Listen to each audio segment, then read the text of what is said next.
My name is Jim Estes, and today I'm going to talk about a drill that I think is extremely important for the swing plane.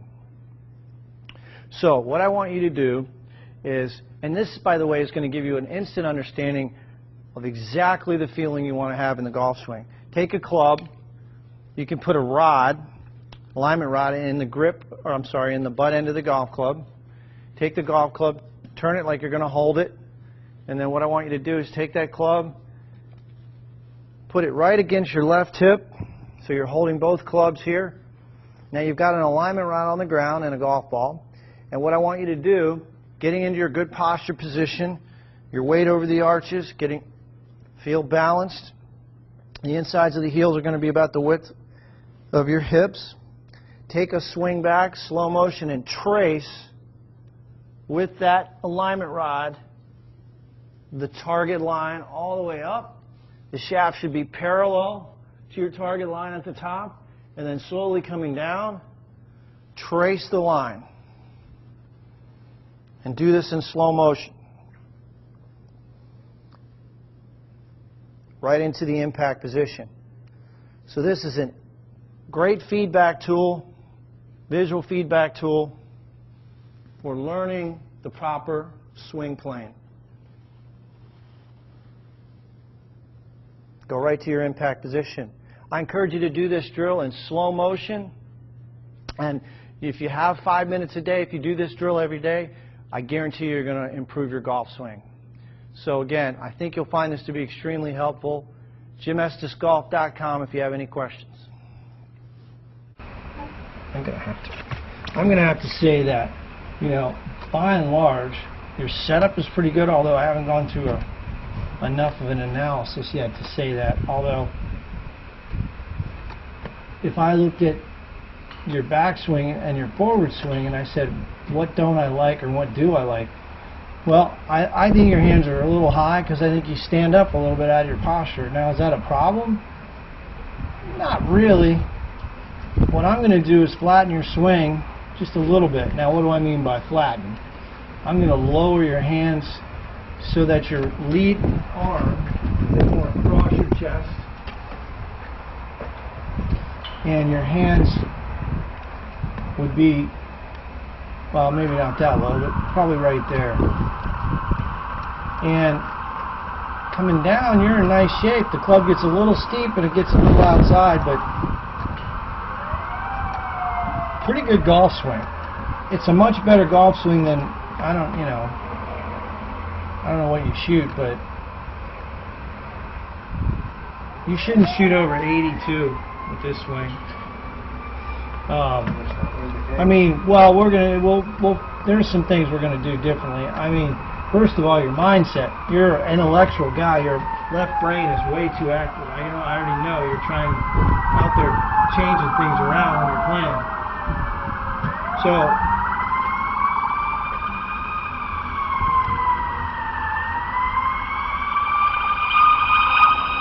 I would like to see a little wider base.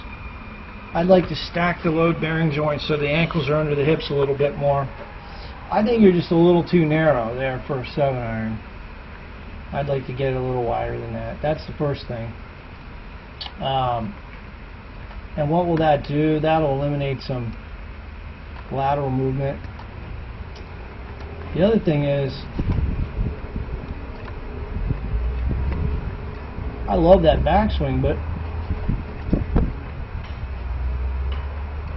in here, there's not a lot of leg drive. You're not getting enough, you're not using your lower body enough there.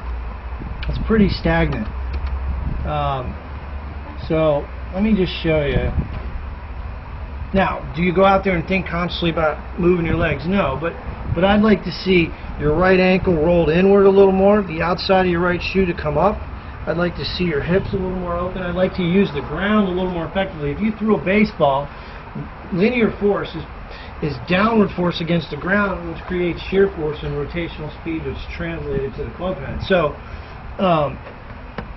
let me just give you an example here.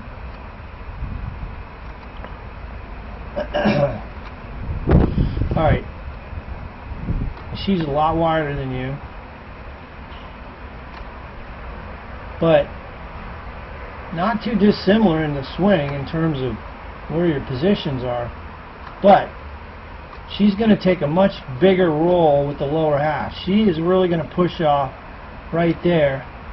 She's shifting and rotating, and her left leg is going to post up and straighten right on contact.